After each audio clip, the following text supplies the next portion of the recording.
Paul Ekman, he may not be a name you've heard of, but his ideas and concepts have radically changed the way we look at our emotions.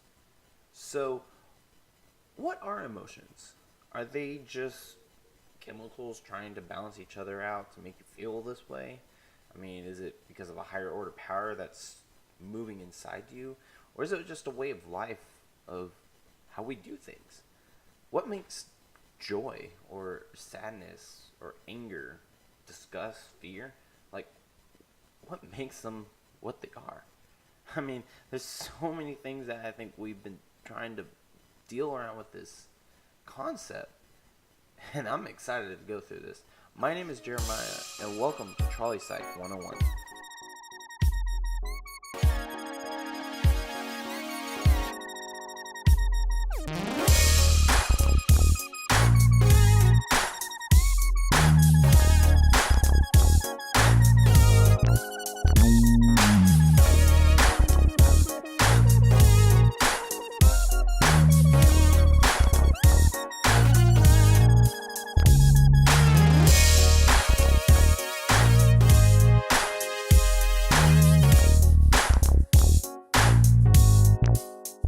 Emotions have been around for as long as we have been here. It's universally known by that.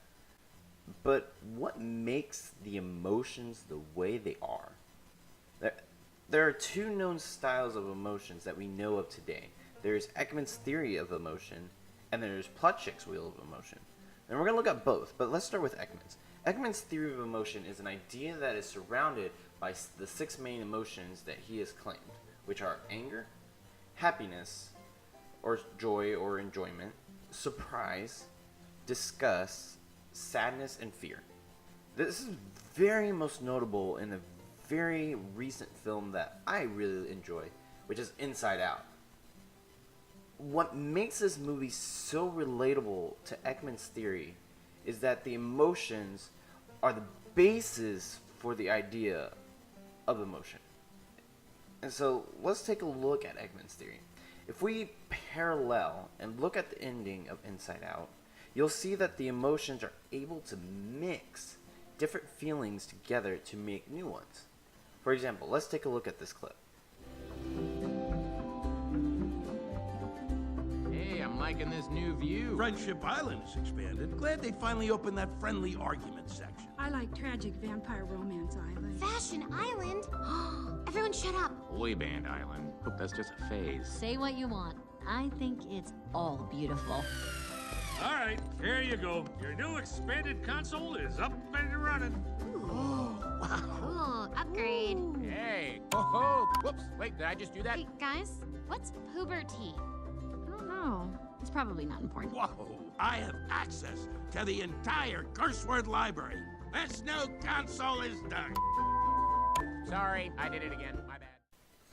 So after watching that, I sometimes think we all wish we got a new upgrade for our own computer.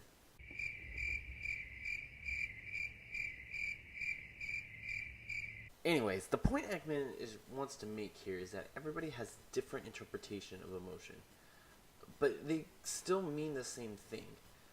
But what I mean by this is that no matter where you are in the world, whether you have technology or not, because it's so accessible today, emotions and facial expressions are very common and can play an important role in how you express it to yourself and to others. I think Ekman is the best man for this job to explain it. And so we're going to take a look at an interview that he did on his research in New Guinea. Let's roll the film. Why have a face? My God, how could we live without a face? We wouldn't know who we were one from another. We wouldn't be able to know people's age as readily. You would lose age, you'd lose identity. It's a site for sexual signals, for our feelings, our emotions.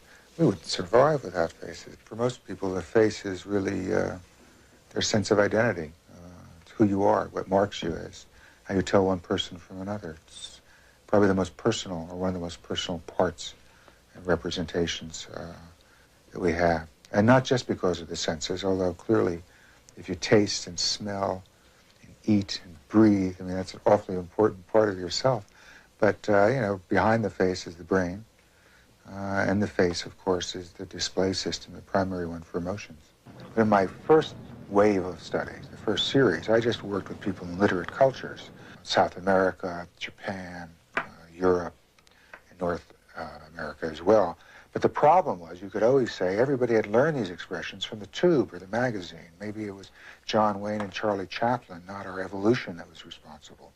So to answer that, I went in 1967, 20 years ago, to a pre-literate culture in New Guinea, a group that had not had any contact at that time with the media. The first thing we did was to show them pictures and ask them to make up a story. What happened? Why is this person showing his face? And we analyzed those, and that's how we got, for example, that the most common story for a fear face was a wild pig is after you and you have no weapon. The best story for a sad face, the one that came up most often, was that your child had died.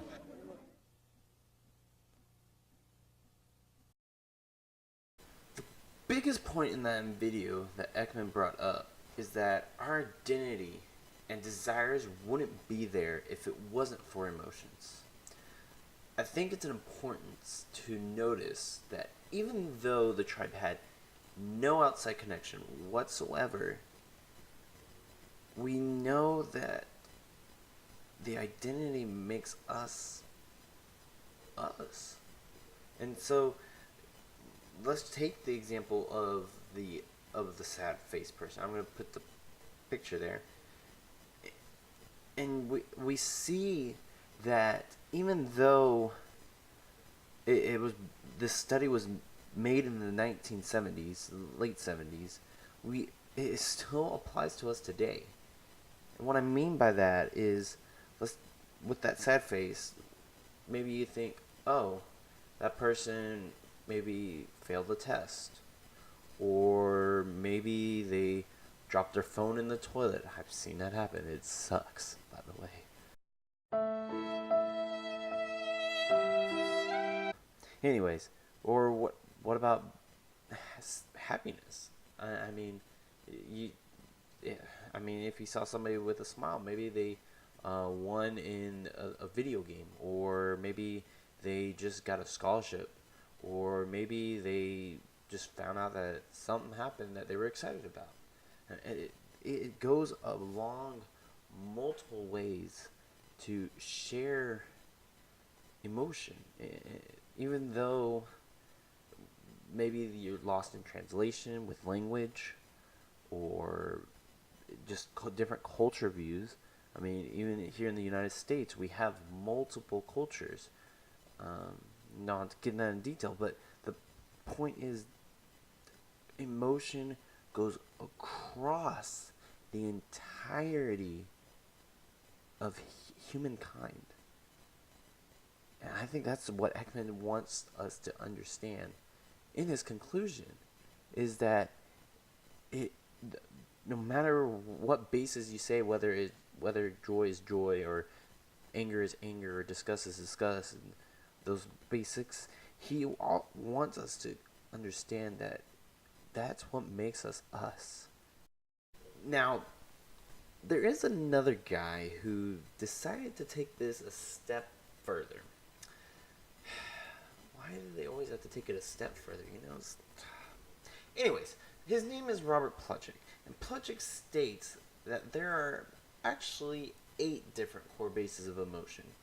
And what he did is he has, for each emotion that he has, there's an opposite. Okay? So the 8 are rage, which then equals to terror, loathing, which equals to admiration, grief, which equals to ecstasy, amazement, which equals to vigilance. And those are the 8. And Plutchik says that there is an array of emotion. Okay, I'm going to show the video. It's going to pop up right over here, his wheel. And so the best example that I can give that is similar to his wheel is like an RGB grid. And if you don't know what that means, it's just red, green, blue grid. How you make colors. So when you add, for example, when you add a little red and a lot of blue, you're going to end up something equivalent to about a violet. Okay. Well, let's add a little bit of amazement, with some terror, and you get a thrill seeker. And so like that, you just do those little things, and you end up with your different emotions. But the big difference between Plutchik and Ekman is that Plutchik wants to take this a whole lot further and show that there is more than just the core emotions. The interesting part about this topic is that we still have room to play with. And as recently as 2001, a person by the name of Parrots, don't know if it's a boy or a girl, or I could not find that. So, but just Parrots, we're just gonna call them Parrots, came up with a new way of looking at emotions.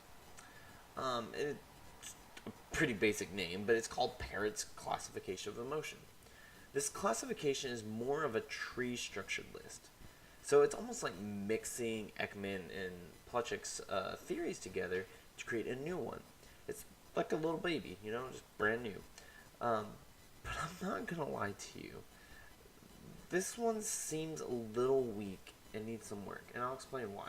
But overall, it does give a good concept into categorizing emotions. Okay, and so this tree starts with the primary, and it has the 6 primary emotions that Ekman had, which is love, joy, surprise, anger, sadness, and fear. We've seen those. Then the next subcategory is called secondary emotion, and we'll get into that in just a minute. And then the final one is called territory emotions. Okay, and we'll come back to those, but let's go back to the primary. So we have the primary, and those are just the 6 basic ones. And so then you go down to the secondary. Well, it's almost like as if Parrots was like, okay, well, I don't think there is a grid, or like the RGB scenario that we gave with Plutchik's, but we're going to simplify it and say that in those few of the secondary, then we get the more of the array of emotions. And so just looking at this over here on this video of this picture, it seems very all over the place, and this is why I believe it's weak, is that it doesn't seem to grasp the idea of the amount of emotions. And so it feels like you have to start bringing in more and more of different types of emotions, that compared to Plutchik's, who's like, well, you get these 8 basics, but then there's multiple that fall through with it. And so don't seem to freak out about that. But it really brings a new topic of how emotions are looked at in today's society. And the reason why it's such a brand new topic in the world of psychology and philosophy. But within all that we have talked about, I think we can see that maybe emotions may be an actual way of life. I mean, it's how we are able to meet with others, how we're able to know who we are, how we're able to share the first order's desires, even how to express our hate for trains.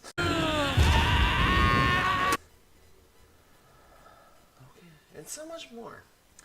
But don't get me wrong. This is just the beginning for the study of emotion. It may lead us to new ideas and concepts that we may have been trying to find for the past millennium. So if you're trying to think about, well, what are emotions? Just remember that it's what makes us us. And I know that sounds like another question, and it is, but that's for another time. Thanks for listening, and remember to have some feeling today, and watch out for the train. See you later.